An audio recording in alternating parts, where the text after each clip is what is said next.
Have been 12 fatal crashes on Maryland roads in the past week alone. And this comes as we are in the middle of the 100 deadliest days on the roads. Now, advocates for safer streets say more needs to be done about this. Bryant Reed on your corner outside of Baltimore City Hall tonight with their message. And Bryant, you can't argue it. These numbers becoming concerning now. Because we are heartbroken, we are angry, and we are demanding change. A call to make Baltimore City streets safer. 2 lives cut devastatingly short by preventable traffic violence on our city streets. Those city leaders gathered with Families for Safer Streets as the group mourned 2 lives lost this past month. 3-year-old Jordan Bright, who was killed in a hit-and-run crash, and Morgan State student Brandon McMurrin, who was hit and killed by a car walking home from work, both in June.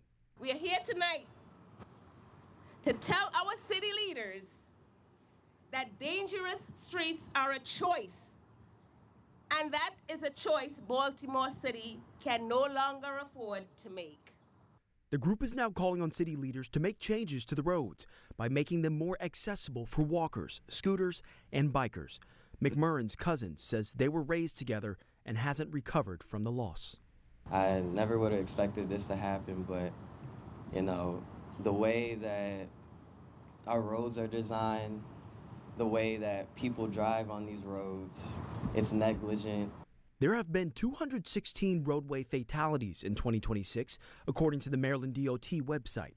19 of those have involved young drivers, 44 have involved pedestrians, and 65 have been due to impaired drivers. During the 100 deadliest days, that spans from June through August, there have already been 63 fatalities statewide.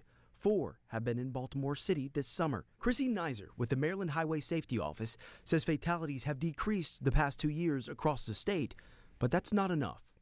These are not numbers. We talk about numbers often, but the only way that we get to zero, which is the ultimate goal, is each and every one of us. We all have a role to play, all have a responsibility to play. City Councilman Jermaine Jones says he was there to do more listening than speaking, but he hopes to take the pain from families and turn it into progress for the city so no one has to experience their hurt again.